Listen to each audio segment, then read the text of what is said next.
Hello and welcome to Walking Movies. I'm Nick, and it's been quite a while. I normally do this roundup at the end of January. It's now March. In fact, the Oscars have happened. That's how long it's been. And yeah, I've it's been a hard few months. Let's just say that. And I finally got the energy to do this. So here I am with my look back at 2024 in the world of cinema. It was a good year, and I've known for quite a while what my two best films were. Um, it's everything else that I'm not too sure about, and I still haven't decided. So we're going to go through this list together of all the films that I saw in 2024. I'm going to make some notes while I go through this, and we're going to see what comes out in the top 10, if I can even do a top 10. So the first film I saw this year at the cinema was The Beekeeper. I gave it a scathing review. I really, really didn't like it. In hindsight, it stuck with me a lot. The actual plot of the film stuck with me quite a lot. And it was fun in a very stupid way. I was probably too harsh on it. So if you like Jason Statham action films, probably check out The Beekeeper. But it's not an amazing film, but sometimes you're just in the mood for something like that. And it was a fun story, I guess is what I'm trying to say. Like, the villains were bad and doing things that you wouldn't normally see villains do in a film, but still being some of the most awful villains you've ever seen. That's why it stuck with me. So I didn't love The Beekeeper. I'm still not like glowing about it, but I was too harsh, and I will hold my hands up and admit that.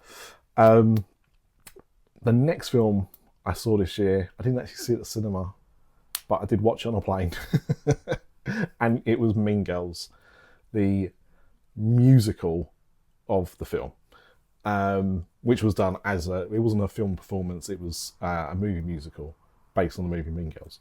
I thought this was quite good. I like Mean Girls, the original film.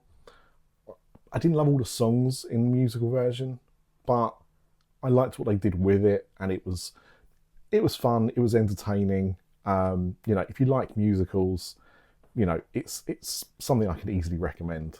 But for me, I still prefer original Mean Girls. That's just us. What was next? So I think that was January. Okay. All right. In February, Argyle came out. Remember Argyle? I really enjoyed Argyle. I've seen it a couple of times. It's really, really stupid. In fact, in a lot of ways, it kind of shares some similarities with The Beekeeper in that it is just a weird kind of film. And it is very stupid and very over the top. But I found it quite charming. I don't know why it's hated as much as it is. Massive box office flop. This was supposed to be the start of a new kind of spin-off of the Kingsmen. Like, it was all kind of supposed to be tied together, and it's like, I guess, shared universe. And the problem is when you do that is if the film flops, everything else dies. That's what's happened with Argyle. I want to say it cost like $250 million or $200 million to make. Apple produced it. It got a cinema release. It doesn't seem to have got a lot of love, but I found it a fun time. It's a silly film, but I found it quite fun. So sue me. It's not in my top 10. Man, The Iron Claw. Can't believe that only came out in February. Yeah, The Iron Claw. Good film. Not a film you want to watch multiple times. I've seen it twice because I watched it with some friends at the cinema and then watched it at home with my wife. And it is a good film. It's a really well-made film. I knew the story of the Von Erichs. It's a wrestling family, wrestling dynasty, really. Tragic story. So it's not a fun watch. There was some creative license taken with some of the the real life, but a lot of it was quite true to what happened. Really good performances, well directed, really nice looking film. It's a good solid film. It's a good solid film. But I think The Wrestler is better. If we're talking about wrestling based films, The Wrestler is a better film, I think. But it's a really good film, and even if you don't like wrestling, I do recommend it. It's a tough story, but it's a good one. So that was Dan. Madam Web. Yeah, one of the worst films I've seen in a long time, and definitely one of the worst films I saw in 2024. I'm changing nothing about my review. It sucks. So much so that I didn't even go and see Craven the Hunter later that year because I was still feeling the after effects of Madam Web. Wicked Little Letters, man. I really enjoyed Wicked Little Letters. I like swearing a lot. And, I thought the story, it's kind of like based on a true story about some poison pen letters that were being sent to residents of a local village.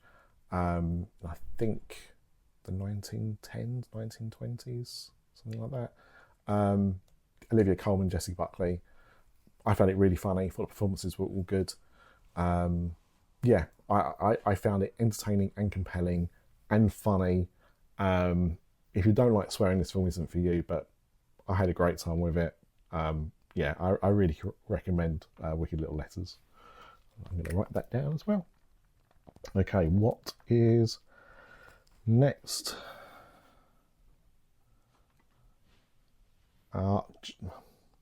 Dune Part 2. Already writing it down.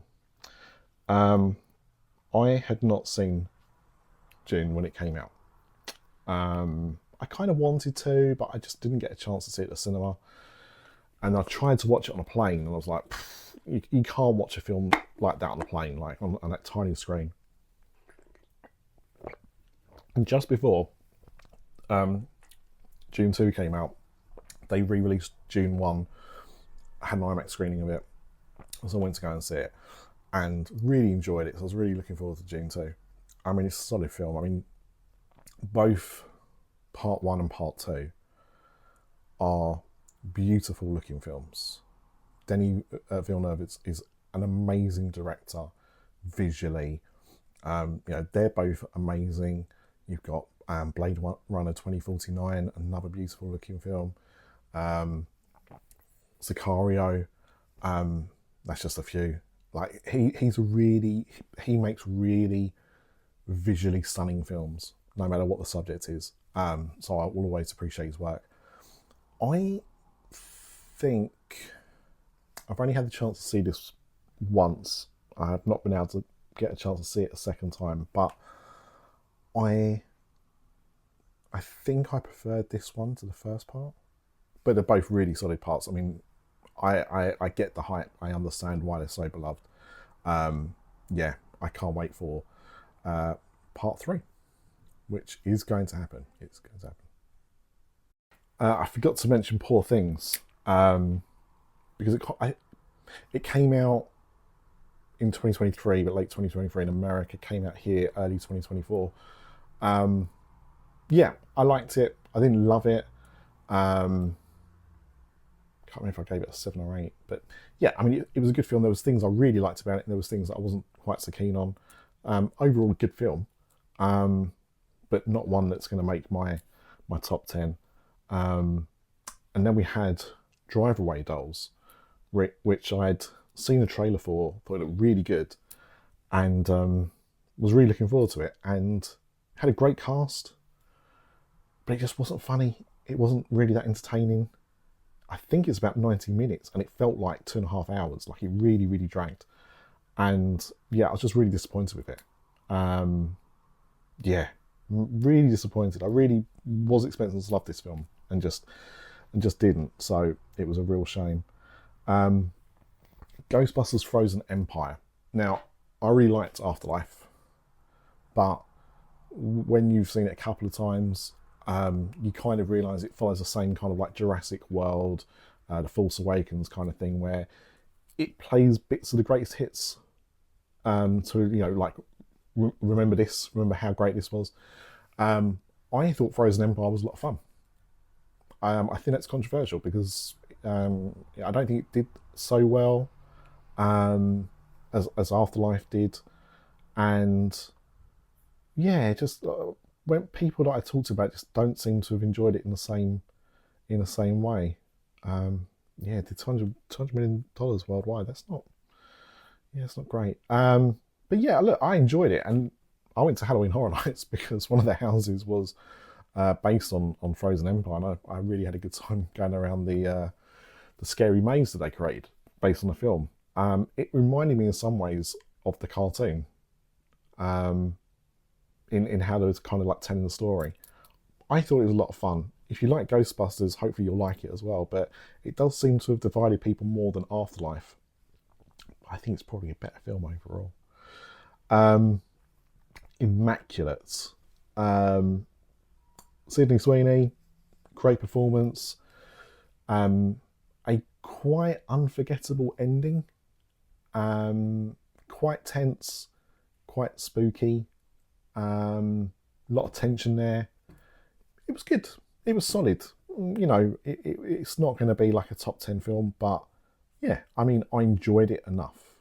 I thought it was decent, but yeah, not amazing.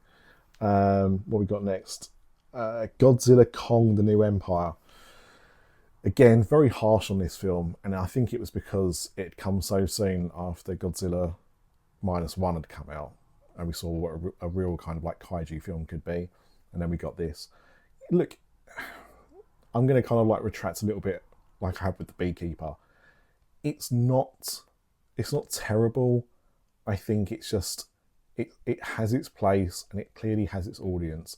For me, the Monsterverse series really peaked with Kong Skull Island and probably Godzilla King of Monsters. I really enjoyed that one as well. Kong Skull Island though is fantastic. I love that film.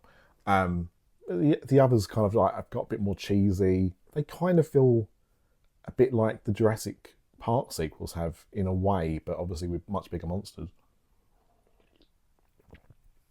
So look, it serves its purpose. People will enjoy it. For me, it's like a 5-6 out of 10 kind of film. It is what it is, and that's it. I shouldn't really think too much about it, I guess. What we got next? Monkey Man. Yep, that's going down. I love Monkey Man. I can't remember if I saw Monkey Man. Did I see it the same weekend? I think I saw it the same weekend as Godzilla Kong. So like a monkey double bill. Yeah, Dev Patel, directorial debut, troubled production, some of it shot on iPhones. Interesting story, great stunt work. I really, really enjoyed this film. Really, really enjoyed it. And I'm quite disappointed that it's kind of been this like cult hit rather than this more blockbuster hit, you know? Yeah, I think it's a really strong debut from Dev Patel. Really enjoyed it. I'm glad it got cinema release because at one point I think Netflix was gonna go straight to Netflix, and then Jordan Peele decided it needs to be seen on the big screen, and so got a deal with Universal. Yeah, I really liked it. Really loved it. Not just liked it. Really, really good film. If you like kind of like revenge action films, this is really solid. Like it's very well done, and especially considering the constraints that they had with the film, yeah, did an amazing job.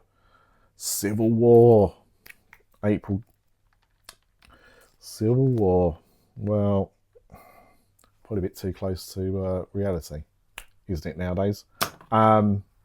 Alex Garland, a film that I thought was going to be like a war action film, ended up being like a kind of road trip across a slightly in the future America, where a president has decided to ignore the constitution and have a third term in office, and a civil war, a modern day civil war, breaks out, and it follows some journalists, some photographers who are covering the story that want to capture the action as the war heads towards the White House.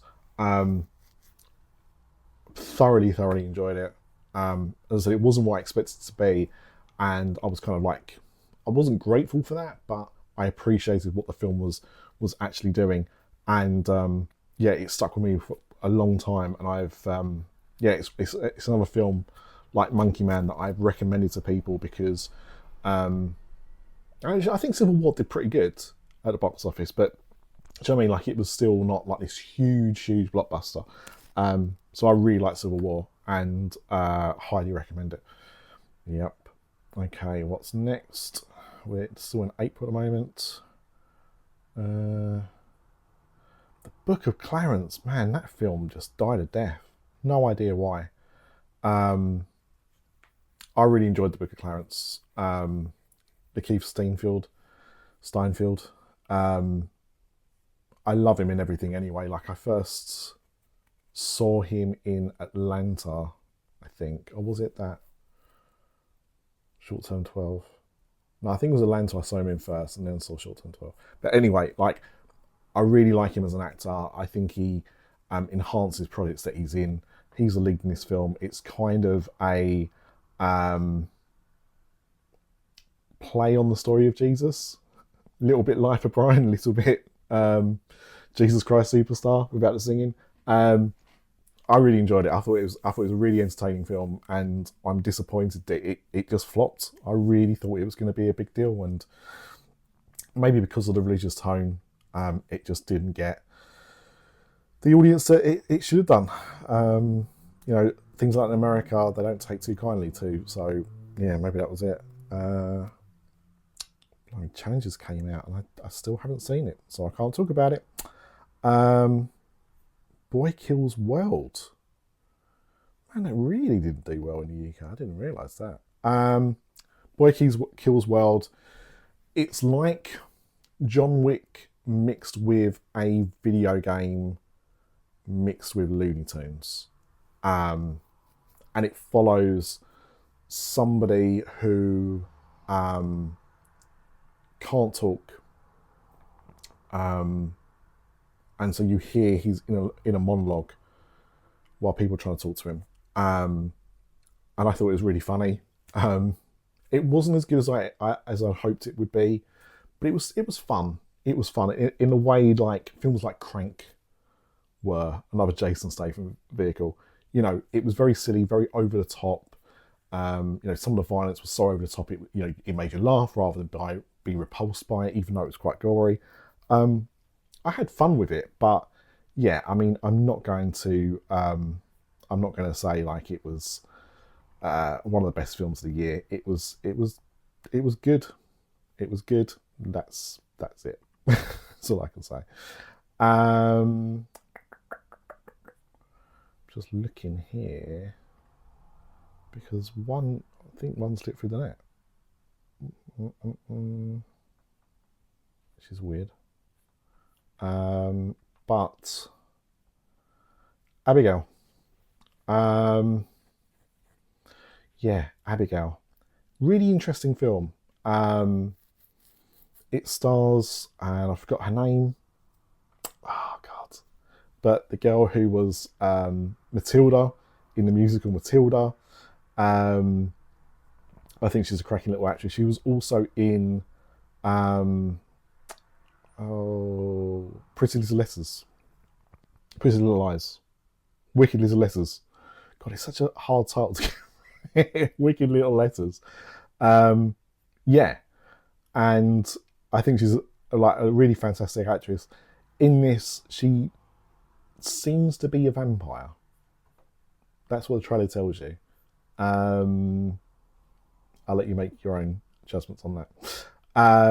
But yeah, I thought it was fun. It's again quite over the top. The gore is quite excessive, but it's like a lot of blood. I wouldn't say there's lots of like horrible gore with like, you know, things being pulled apart and stuff like that. There's a little bit of that, but mainly it's like over the top blood. Yeah, I thought it was quite fun. It was so she's being held captive by some criminals who normally do robberies, hold her hostage, and then find out that maybe this wasn't the person they should have tried to embezzle someone for, with hilarious and violent consequences. Abigail's a lot of fun. Yeah, if you can tolerate that, you should watch it. It's good. Oh man, The Fall Guy. Okay, I really like The Fall Guy. This is another film. It was like one of the big films of the summer, and it just flopped. Ryan Gosling, Emily Blunt, this should have been like a home run. For some reason, it just didn't take off. Yeah, it really didn't do particularly well, and it's a lot of fun. It's a lot of fun. It's a big, dumb summer blockbuster with a good cast, with some great stunts, and it's a love letter to stunt work. You know, the work they do in films, and I had a lot of fun with it. And I don't know why it didn't do better. I was hoping to see more of these films.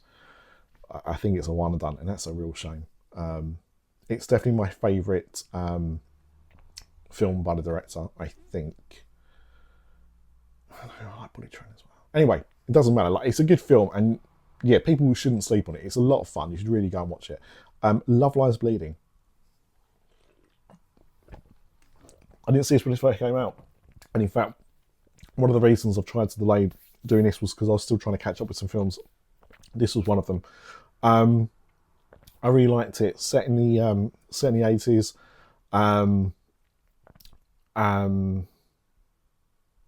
Yeah, it's like a. I could say it's like a comedy drama. No, it's more like a drama, but yeah, Kristen Stewart is great in it. Katie O'Brien, who I'd seen in The Mandalorian. I think it was The Mandalorian, not the Book of Boba Fett. I think it's The Mandalorian. But anyway, they're both great in the lead roles. Quite tense at times, but really enjoyable story. And I like that 80s aesthetic, and they captured it quite well. So yeah, I had fun with Love Lies Bleeding. Kingdom of the Planet of the Apes. I love the Planet of the Apes films. I wasn't sure how I was going to feel about this one because, you know, it was going to be like another kind of reboot, a continuation of sorts, but, you know, set far in the future with, you know, whole new characters, brand new characters. And I really enjoyed it. There's something about these films that I really like. I'm not sure what it is, but I love the trilogy that came out a few years ago. This is great. I really had a great time watching Kingdom of the Planet of the Apes. It's a solid film. It's not a top 10 film, but it's a really good film. I really enjoyed it, and yeah, I'm not sure what they're going to do next. I'm sure they said there was going to be some more in the pipeline, but yeah, I'm not sure if that's actually happening or not. Probably a bit too early to say. Furiosa, Mad Max Saga. Now, like The Fall Guy, this was another film that just crashed and burned. And it's a real shame because I like Fury Road. I don't love it like some people do. You know, visually it's amazing and it's very, very well made. But from a story, I find it just a little bit too, like, slow sometimes. The action sequence is obviously incredible. I thought this was probably a bit better than Mad Max Fury Road for me. And there are some people that agree, but most won't, and that's fine.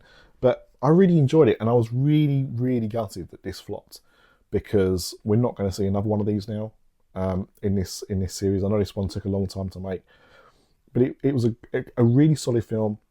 Anya Taylor-Joy is obviously great in everything she's in, but she was really enjoyable in this. Chris Hemsworth as a villain was having fun. You could tell he was having fun, and yeah, I'm just disappointed it didn't do better because I said that's going to be it now, and it didn't deserve to flop. It was a really, really solid film. There was quite a few surprises this year like that. Um, if, oh man, if, yeah, I didn't like If. I still don't like If. I like John Krasinski.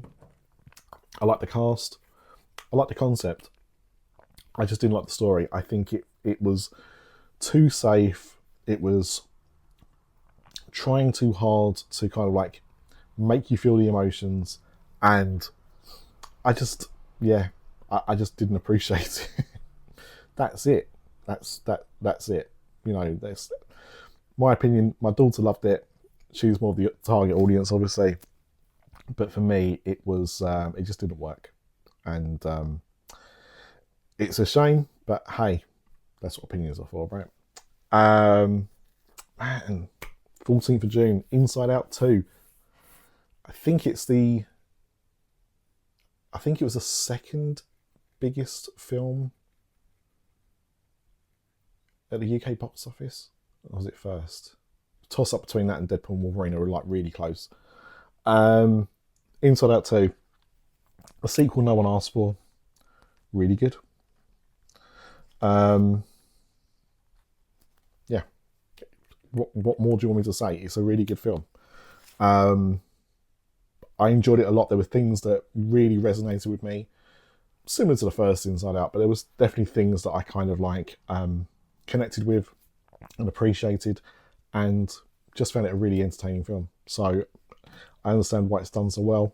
It's good. It's solid. Yeah. What else can I say? One of the best animated films this year, for sure. Didn't see The Bike Riders. Didn't see any films that week that came out. A Quiet Place Part 2. Thinking, okay, going back to John Krasinski, he didn't make this film, but it's obviously based on the first two Quiet Place films, which he did do. This is a prequel set on the day that the initial events occur in A Quiet Place, so you kind of get that backstory of how things started and what that was like. I really enjoyed it. I enjoyed it as much as the other two films, and you know, hard to kind of get with sequels sometimes, or prequels, that they're all of a similar kind of standard. I had a lot of fun with this. Yeah, I thought it was a solid film. Okay, what's next? Nothing there. Despicable Me 4. Haven't seen it. Yep, still haven't seen it. Seen bits of it when the kids have watched it. Still haven't seen it. But what I did see was Longlegs. I went to see this film on my birthday, and I had not seen anything about it. No trailers. All I knew is that people were talking about it, and there was apparently quite a viral marketing campaign that had been going on up to its release. So I went in completely blind, just knowing Nicolas Cage was in it, and I really enjoyed it.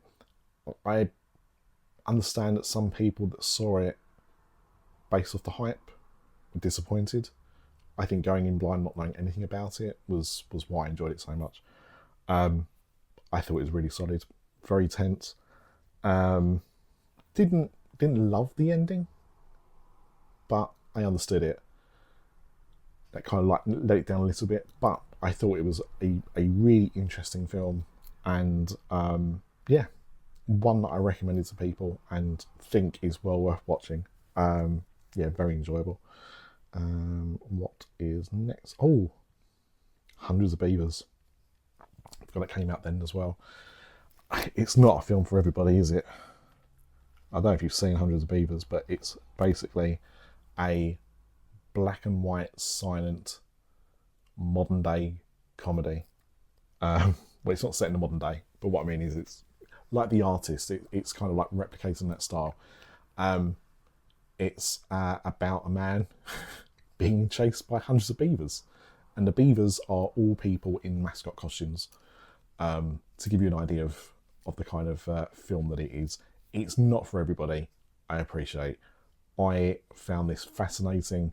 I really enjoyed how they come up with the idea of the film and how they executed it. I thought it was really well done. it's not for everybody, you know, but I liked it. Okay, what we got here? Nope, that's it for there. Twisters. Really enjoyed Twisters. I like the first Twister. You know, it's one of those films that it's like a comfort film. You know, like Jurassic Park or something. You know, it's one you can kind of go back to and just switch on and have it on in the background and not really worry too much. I like Twister. But Twisters, I thought was really, really good. Probably a better story, and the set pieces were really amazingly done.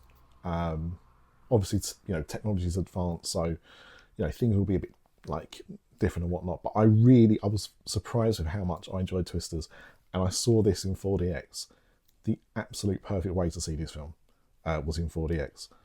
Worth every extra penny. Thelma came out then as well. Really interesting film. I think it stars 95-year-old June Squibb. Might be a few years either side of that. But it's about a woman who is taken advantage of. Her I'm not sure if it's a life savings or bank accounts emptied by scammers, and she decides to take matters into her own hands and goes on a journey via a mobility scooter to catch the people that have wronged her. It's fun. It's fun. I mean, it's unusual, and it's got a good cast. You know, I didn't love it as much as some people did, but you know, I was entertained by it, and it's definitely worth mentioning. Deadpool and Wolverine. Yeah, Deadpool and Wolverine. So yeah, I wasn't a fan. It's not that I don't hate Deadpool Wolverine. It's just that I don't think it's as good as a film as some people make it out to be. It's definitely a film that now I've seen it a couple of times. It's diminishing returns because the things that you're like, whoa, you've seen them. The impact has gone on those repeated watches, and because it relies so much on those as being like some of the glue that keeps the film together, it loses a lot of that enjoyment for me. Yeah, I know why people like it, but for me, it's better than Deadpool 2, nowhere near as good as Deadpool 1. That's what I'd say. Okay. Harold and the Purple Crown? No, I haven't seen it. I refuse to see it. Man, what a weekend. Trap. M. Night Shyamalan. Really interesting concept. Again, one that I'd seen a trailer for and was really excited to go and see. It's got some good performances, and it's got some of the worst performances you will ever see. The story doesn't make much sense. Like, there's so many plot holes in it. It was enjoyable to a point, but it felt like a real missed opportunity. Not one of M. Night Shyamalan's better films in recent years, because he has made some good films recently. But yeah, I ended up disappointed with it. Similar to Borderlands, which is a crime against cinema. I mean, we're talking it's on a level with Madam Web. Bad effects, clearly reshot to hell, because tonally it's all over the place. The green screen is really obvious as well. Yeah, it's just not fun. It's like a really low rent version of Guardians of the Galaxy, and probably costs as much to make a quite a financial disaster, and unfortunately deserved. I don't know what they were thinking. I think what they were doing, because originally Eli Roth was directing it, I think he was making a more violent film for a slightly older audience, and the studio decided they wanted to make it more family friendly, and so toned it all down and reshot it to hell, and it was a mess. Okay. It is Alien Romulus. first film for a while in the Alien series. Went to see this with a friend. I really enjoyed it. The Aliens films as a series, very hit and miss. Some are good, some are bad. This was definitely on the good pile. Yeah, it's certainly one of the better entries. It plays alongside, I think it's set between Alien and Aliens, if I remember the timeline correctly. Either way, it was fun. It didn't outstay its welcome. It was just under 2 hours, I think. And yeah, just had all the things you wanted from an Alien film. Some kind of questionable CG work for one of the characters, which apparently has been amended for the home releases, but I've not seen that version yet. It wasn't enough to put me off the film completely or anything like that, but it was very noticeable. It just wasn't quite there. But yeah, if you like any of the Alien films, this is definitely worth a watch. It's not as... I didn't enjoy it as much as I enjoyed Prey, which was the Predator film that they made a few years ago. But yeah, this is a solid entry in the Aliens series, so I recommend it. Blink Twice. Very interesting film. Directorial debut of Zoe Kravitz, starring Channing Tatum. Really interesting film. This was a film that I saw a trailer for and thought, oh, it's going to be one thing, ended up being something else. I thought it was going to be more like a Knives Out style, kind of like murder mystery. There is a mystery involved, but it's not a murder mystery. Very interesting film, very thought-provoking. So much so they put a disclaimer at the beginning of the film because of some of the subject matter that's in there. So, if you can be triggered by things, it warns you at the start of the film what the film's going to be about. You can make your own choices there. I'm not going to dictate to you what you should and shouldn't watch. But I thought it was a really interesting film. I thought it was a very well-made film. And it left me thinking about it, which is always the sign of a good film. So, Blink Twice gets written down. And yeah, it's a really good film. It's on Amazon Prime because they produced it. So yeah, if you want to watch it at home, you can watch it on Amazon Prime. Other streaming services, of course, are available. Is there anything else at that time? No. Okay. So, did I say Andre Rieu's 2023 Master Act concert Love Is All Around? No. Okay, next week. Beetlejuice.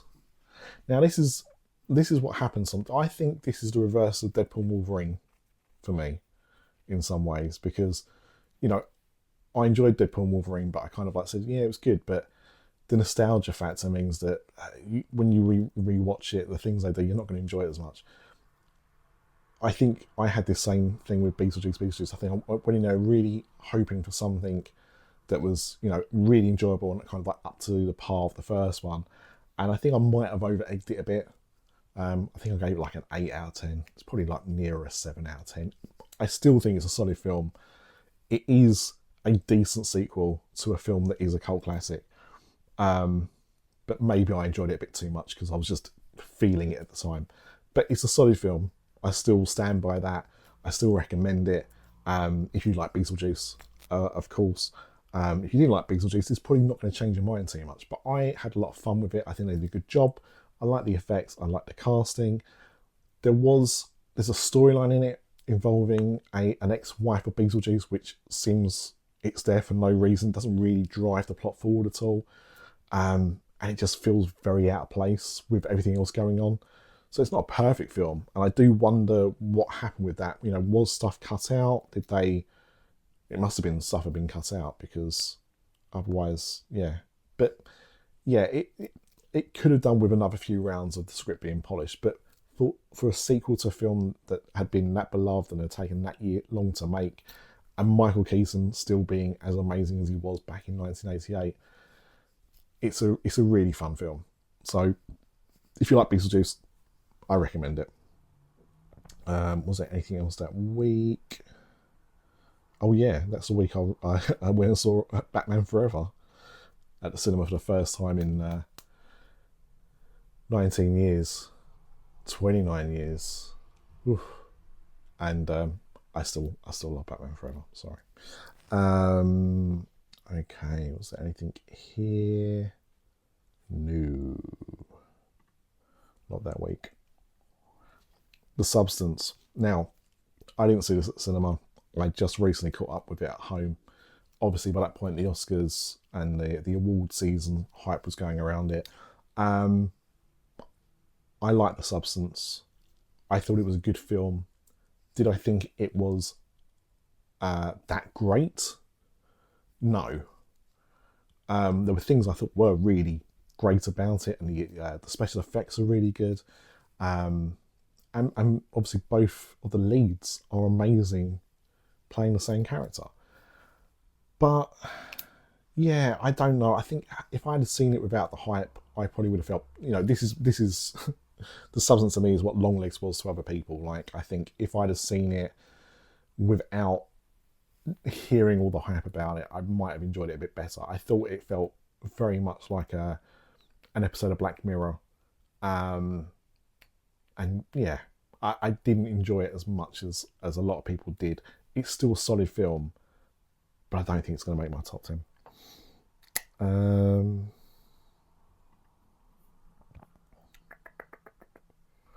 Megalopolis. Man, I forgot that was last year. Yeah, quite possibly the worst film I've ever seen. Absolute mess of a film. Great cast. Obviously, a great director in Francis Ford Coppola. A project that he'd been trying to make for at least 40 years, or near enough. And he finally got to do it. He sold some of his wineries and got the money together and made this film. And it was an absolute mess. Incohesive, ridiculous, some of the worst character names you've ever heard in anything ever, and I'm including Battlefield Earth. Just a hot mess of a film. Yeah, I can't recommend it. I recommend it if you want to watch a really bad film. And the fact that I don't think it's even had a physical release, let alone a digital release, is not a massive surprise, because no studio wanted to pick it up. Like, no major studio wanted to pick it up, which is why it took so long for him to do, and he had to fund it all himself. I didn't want to go in there and see a bad film. I really, really hoped I was going to be seeing a good film. But instead I got Megalopolis. What'd you do? Joker, Folie à Deux. Yeah. I just didn't work for me. I wasn't a massive fan of the Joker. I've already done a video about this. Not a massive fan of the original Joker, but this I thought was just like a mess. I've got no problem with musical films. I love musical films in general, but this just, I don't know what it added to the story. I don't think the story itself was very good. It seemed to basically tell you that the Joker didn't mean anything like the original film, which I think in itself is quite a funny message. But it just didn't seem to appeal to anybody.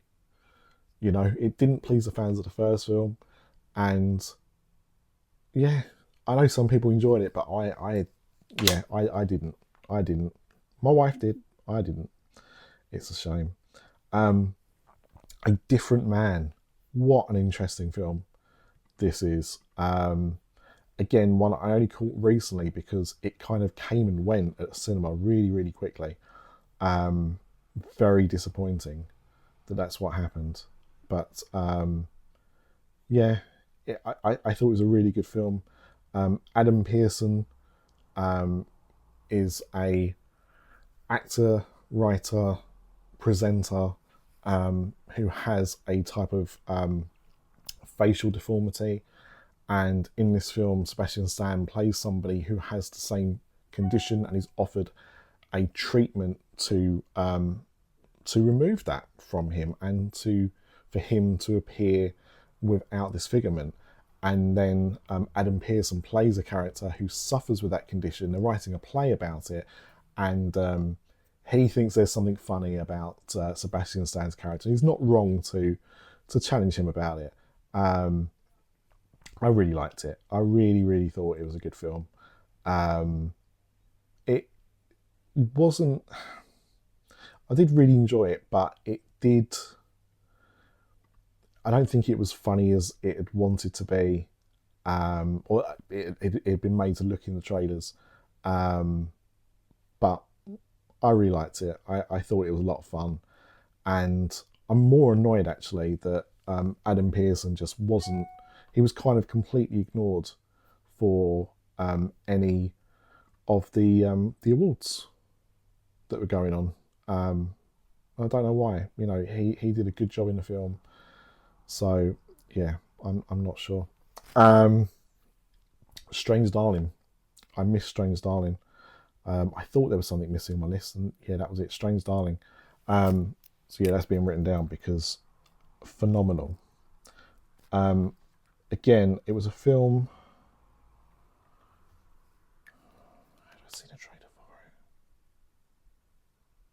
I think I might have seen something for it and gone, oh, okay, yeah, I should go and see that. And it was only being shown at my cinema, one showing a day in the afternoon, and I managed to see it the day before it left the cinema, and I really enjoyed it. Yeah, it's spoiler alert, it's in my top 10.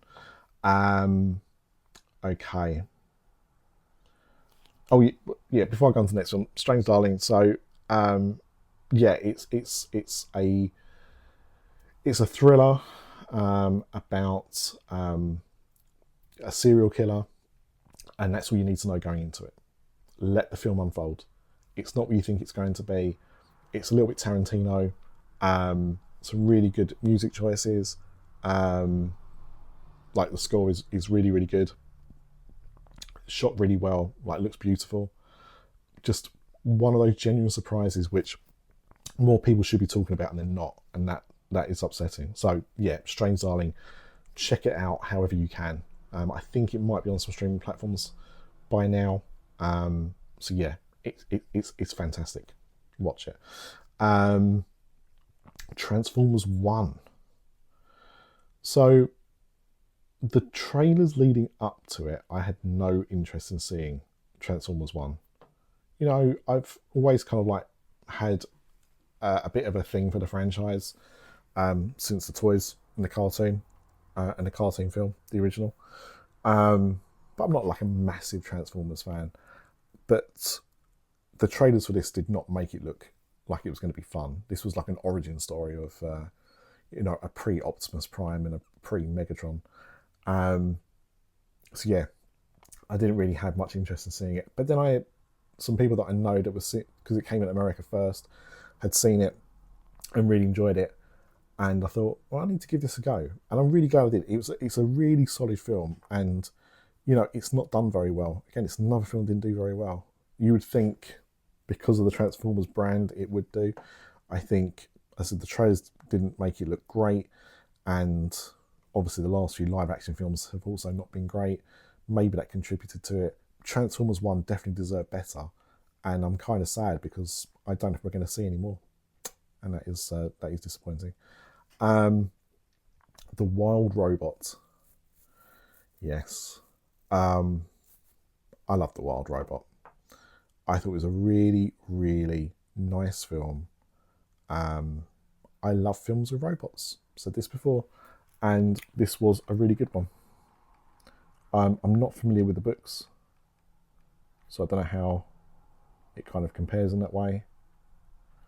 But we went to see this as a family. We don't often get to see films together as a family, so it was really nice that we could, and everyone was entertained by it. And I cried a few times. Again, I'd say it's a sign of a good film, but it's not, because I cry at lots of different things.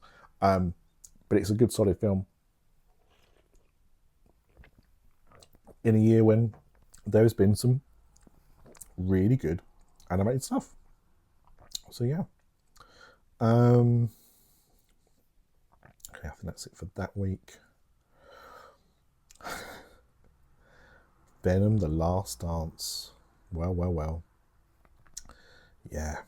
Not a great year for Marvel films in general. I mean, obviously I'll say that with Deadpool & Wolverine being one of the biggest films of the year, possibly just behind Inside Out 2. But yeah, this was bad. The worst of the Venom films, which have not been great to start with, but easily the worst. Like, it just was not fun. Better than Madam Web, I will say that, but other than that, can't recommend it. Heretic. Again, man. This is Hugh Grant living his best life. Playing a villain here of sorts. He's a man that likes to question religion, and two Jehovah's Witnesses are come to visit him, and it turns into a bit of a game where they have to make a choice about whether they believe in God or they don't.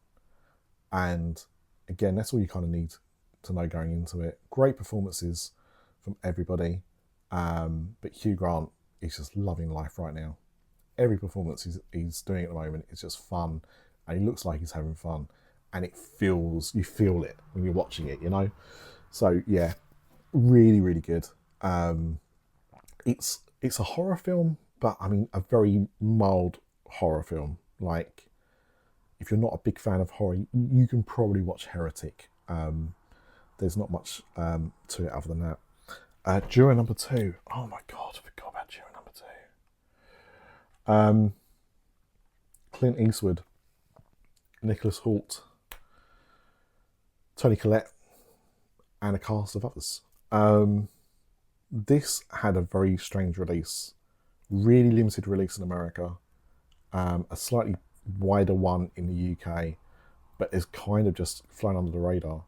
I really enjoyed this film. I saw a trailer for it and thought it looked interesting. It is about the named character, juror number 2.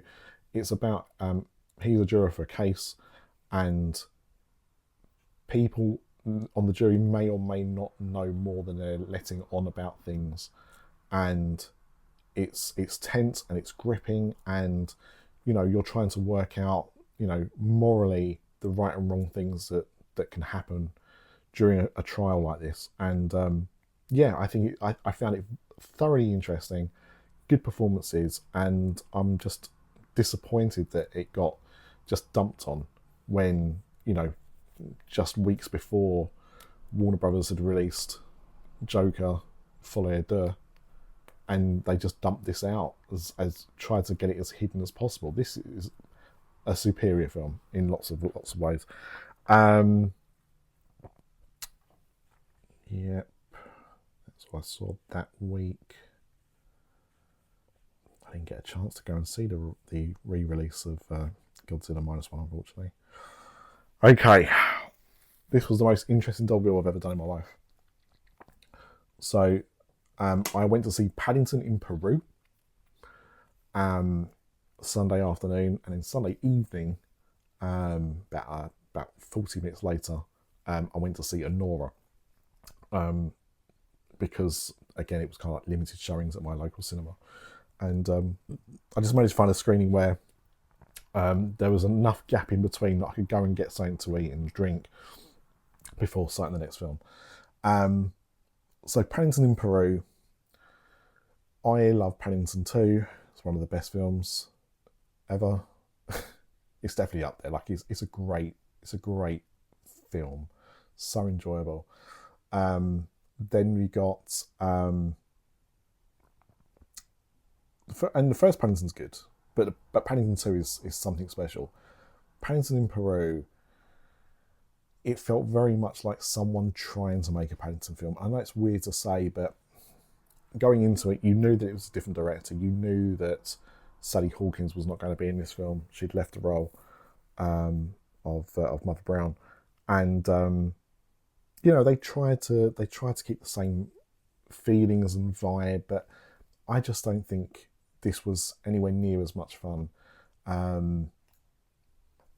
They obviously go to Peru, and maybe that's why it didn't work so well. The different environment just didn't make it feel as nice or enjoyable, as comforting as like the other Paddington films. So people liked it, and that's great. I didn't hate it. I was just disappointed because the other films had set the bar so high, and I felt that this had kind of really gone under. Also this week I saw Red One. I mean, a film. I was just talking about this with someone the other day who liked it, and I said, well, the reason I didn't was I wasn't sure who the film was for. It wasn't for kids because it was too violent. It wasn't for teens or adults because it wasn't interesting enough and it wasn't violent enough. It just seemed to like not really know who the target audience was, and it just felt like a bit of a mess. There was a good idea in that film. It just wasn't executed well. And also I was suffering with Dwayne Johnson fatigue by that point. I'm just fed up of him. He's the same in every single role that he does. This was no exception. I've just found out he's doing a Martin Scorsese film this year. So that'll be interesting because let's see what Marty can get out of him. But yeah, I didn't enjoy Red One. It was like a 5 out of 10 film. Like, it just was what it was. Piece by Piece. Interesting film. It's a documentary about Pharrell Williams, and it's made in Lego. It's animated in Lego, like the Lego movie. So they filmed this documentary and then they've just turned it into a Lego animated movie. It at least makes it different to other documentaries. I did really enjoy it, but that's because I'm a big fan of Pharrell Williams and obviously NERD. I normally wear the hat. So I knew a lot of the story, but not obviously everything, because it talks about, from childhood to, almost, up to date. So yeah, I liked it, and it was a fun concept. Is it a film I'm going to go back and watch multiple times? No, and it didn't do very well, unfortunately. So it's kind of like just gone under the radar. But as I said, I enjoyed it, but yeah, I don't know. It was what it was. Okay, nothing that week. So I haven't seen Gladiator 2. I've only just recently watched Gladiator 1 for the first time in the weeks leading up to it, and I just didn't get around to seeing Gladiator 2. I wasn't a massive fan of Gladiator, it turned out. I'm not surprised. I know why people like it. I just, those genre of films in general, I'm not a massive fan of. And here we go. Wicked, Part 1. I haven't seen the musical. I haven't read the book. My wife has done both of those things. Loved the book. Wasn't a massive fan of the musical because it deviates so far from the book. And I just went into this blind. A lot of hype leading up to this film. And I just thought, right, I need to go and watch this film and see what the hype's about. And I left there feeling euphoric. I loved Wicked. And I came back home and I said, man, this film's incredible. And my wife and daughter, who weren't going to see it, were like, oh, well, maybe we'll go and see it the next day. And I went and saw it the next day, and they were like, it's all right. And I thought, my God, like, what? How have you felt so differently about it? So then I went and watched it again on the Sunday. So within that weekend, I'd been twice and they'd been once each. And since then, all they've done is listen to the soundtrack. most of the time, it's between Taylor Swift and the Wicked soundtrack.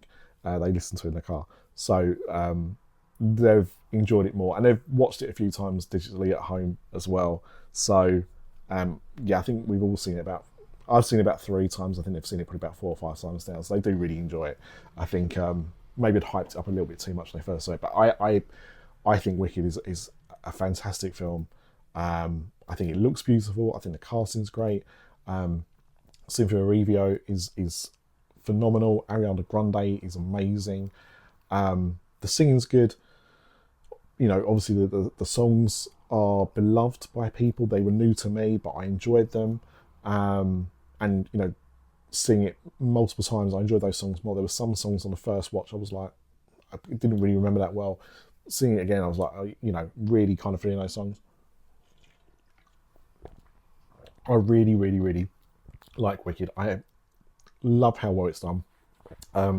Just looking, so before I started recording, I looked at the top films from the box office in for 2024, and if you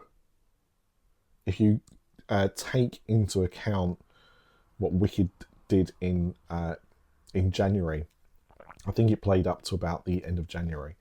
It actually made more money than both Deadpool and Wolverine and Inside Out 2, which were the number one and number two of last year.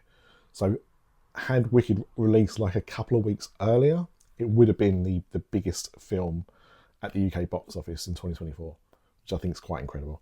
I love Wicked, and I will be there opening day for part two. I'm not going to be seeing the musical before then, so, and I haven't listened to the Broadway cast recording for the second half of the show, because Wicked Part 1 ends where the musical ends on stage before the interval. Part 2 starts obviously post-interval. So really well done. I like that they did that. I'm trying not to be spoiled for myself. I know a few spoilers already, but in general, I'm trying not to let it be spoiled. I loved Wicked. Really, really good film. Right. Just a few more. Moana 2. It's good. It's nowhere near as good as Moana. That's it. It was a strong year for animation, and this was definitely not one of the better films. It's not bad by any stretch, but I just did not appreciate it like I did Moana. Songs weren't as good. More Dwayne Johnson. Can't help that, I guess. But yeah, it is what it is. Conclave, again, I've only just caught up with this. Wanted to see it at the cinema, didn't get a chance to. Really enjoyable. I understand why there was so much hype around it. But yeah.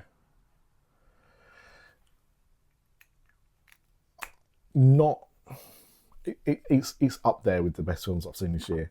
Some really good performances, and making a subject matter that you have no interest in, like electing a new pope, feel interesting. It's that's talent to do that.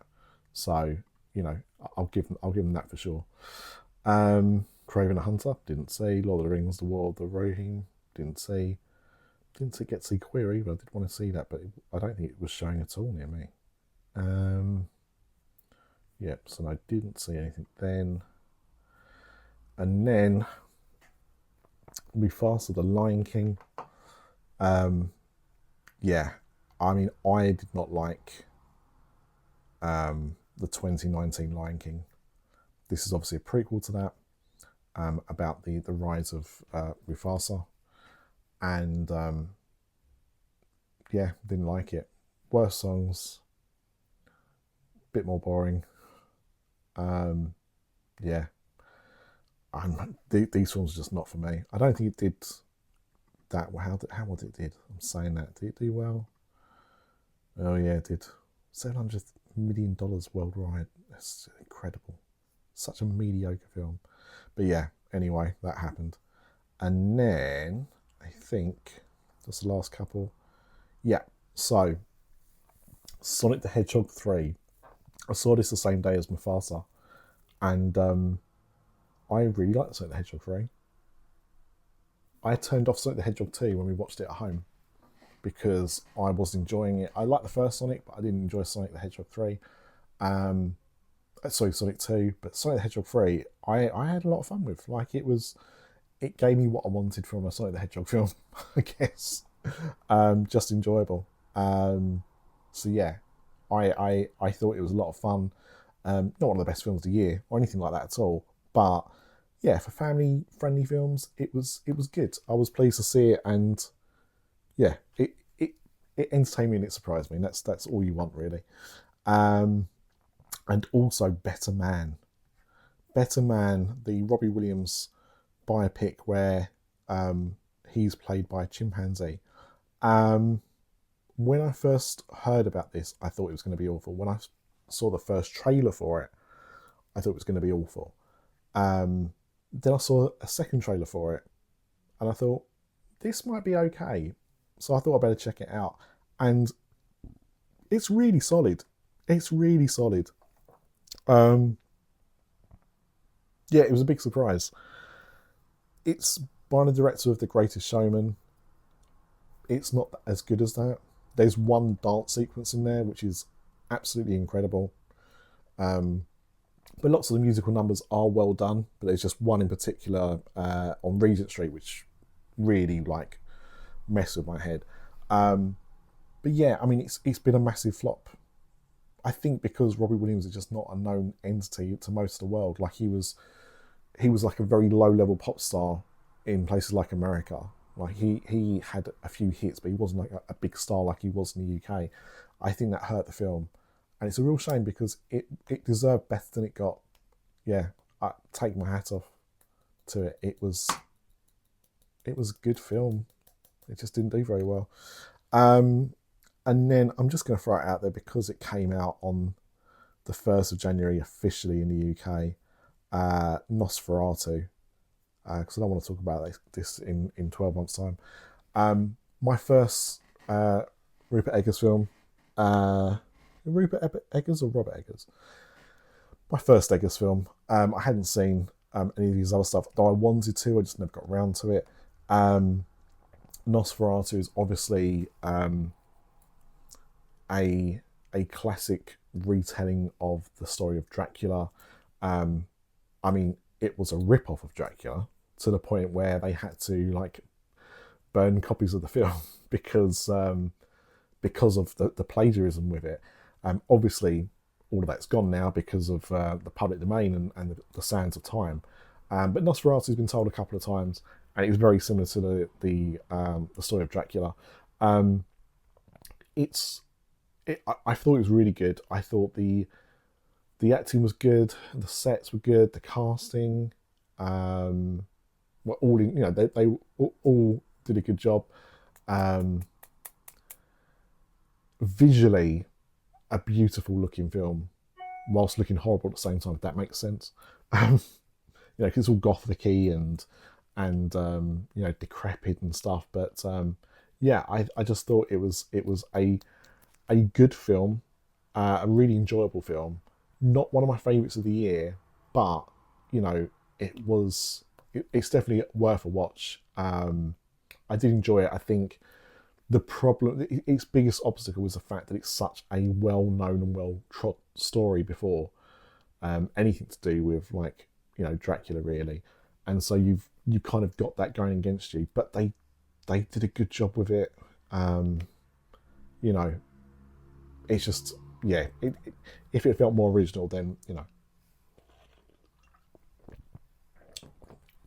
that's it. All right, let me go and shorten my list and talk about the best films of the year. Okay, so I've got my list. There's 18 films on this list. These are the ones that made the shortlist, and this is the order that I put them in. And this is my own order, right? So my opinion doesn't matter more than anyone else's. This is just, I put them in the order of how much I enjoyed them, or where I felt they deserved to go within this list. Okay, so 18, I've got Hundreds of Beavers. I had to sneak it in there because it's unlike anything else. 17, I've got The Iron Claw. 16, I've got Wicked Little Letters.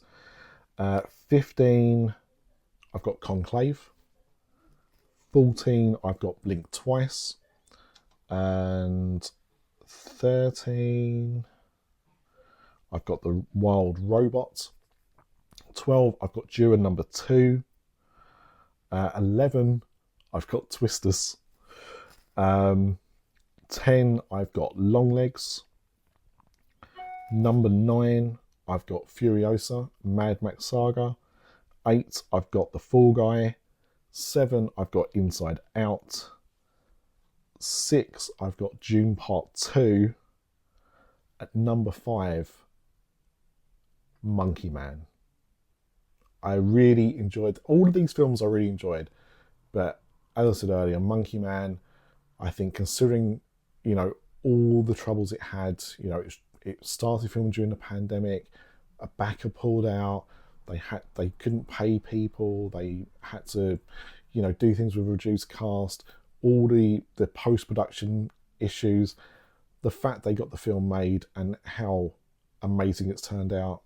You know, I love it, and I thought Dev Patel did a great job in front of and behind the camera, and I can't wait to see what he does next. Number 4 is Civil War. Just a film that I've thought about so much this year, and obviously even more so within the last few months with you know, what's happened with American politics. So I really enjoy it. I think it's a really good film. I've seen it 2 or 3 times now, and yeah, I recommend it to people. You know, it's a war film that doesn't feel like a war film, and I really enjoy it. I think it's especially pertinent now. Number 3 is Wicked Part 1. I just love the film so much. I enjoyed it so much, and because I've seen it a few times and still felt that way the other times that I've seen it, that's why it's in my top 3. I know in reality it should barely be in the top 10 list, but this is how it, you know, these films have made me film and how much I've enjoyed them. So Wicked Part 1 is my 3rd best film of the year. Number 2, and when I saw both of these films in the top 2, I knew that these were probably going to be very high up the list come the end of the year, and it was really hard to choose between them.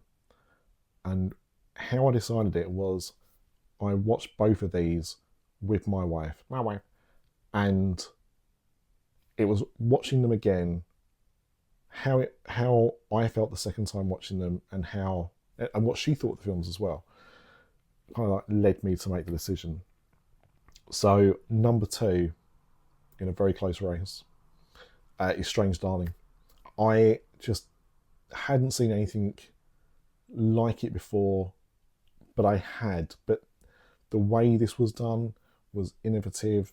As I said, it's beautifully shot. I was tense all the way through. I couldn't work out exactly what was going on, and then boom, all of a sudden it all becomes crystal clear and just really, really enjoyable. And that leaves my number 1 film. And the annoying thing is I could have made this video a week ago, a month ago, 2 months ago, and this might have seen it out of left field. Now it feels like I'm jumping on a bandwagon. It's Anora. I said it at the time on TikTok. I do videos on TikTok. Some of my reviews go on here, some of them go on TikTok. More go on TikTok nowadays. But I'm going to try and change that this year. But when I came out of Anora, I felt like I'd seen something special. Not just the performances, but the story, how it made me feel. It's just an incredible piece of work, I think. And when I saw both of them a second time, it was tough, but one just edged it out for me more, and that was Anora. So to see it was nominated for the awards, you know, it made me feel good, because not that we should hang too much on awards, by the way, because I definitely used to, I definitely don't anymore, but it is nice when the industry recognises things that you've also enjoyed. So when Anora started getting nominated for things, I was like, oh, that's nice. I don't think it's going to win the big ones, but I'm glad that it's at least being recognised. And then it did. And, you know, I was delighted for him because I felt like it deserved it. And Mikey Madsen, what a performance. You know, it really was. I mean, there wasn't a bad performance in the film, but obviously she's in almost every frame of that film. And her journey, it's like just watching it all unfold is just incredible. Like, she deserves the plaudits, she deserves the respect. That, you know, will hopefully come her way now she's an Academy Award winner. So yeah, I was delighted that Anora won, and those were clearly my two favourite films of the year for most of it. Everything else around it was close, but it was those two films that stood out the most for the longest time. And then Wicked came flying in like on a broomstick and made me reevaluate everything. But no, you know, again, this is my list of the way that the films made me feel and I enjoyed. And yeah, that's it. That's all I can say. But look, to those that enjoy and watch this content, I appreciate you give me your time and for watching this stuff. I hope you enjoy this year's version. Again, I'm sorry it's late, but you know, life literally got in the way, and you know, here it is. And I hope it's been worth the wait, even though it's as long as it ever is. And this is going to be the first video on a new channel, so I am going to split the, because most of the channel now is me trying things with Nick tries things. So I'm going to do walking movies and other projects that I'm working on a separate YouTube channel to keep them away from each other, because there's different audiences, and I appreciate that. So I'll be doing stuff on TikTok. I will also be putting stuff on here as well, and this will be the first one of the new series. So yeah, I hope you're willing to stay for the journey. On this channel, as well as talking about films, there will be other things that I'll be doing, some stuff around video games, possibly some streaming, I haven't decided yet, but definitely me talking about some of my favourite video games from when I was younger, especially arcade games. That is my jam, as well as talking about films and stuff like that. So yeah, thank you so much. I appreciate everyone that you know watches this stuff and sits for it. Maybe do it at 2 times speed, because you know life's too short sometimes. I appreciate that, but I had a lot to get through. But thank you so much, and as always, remember that Flynn lives.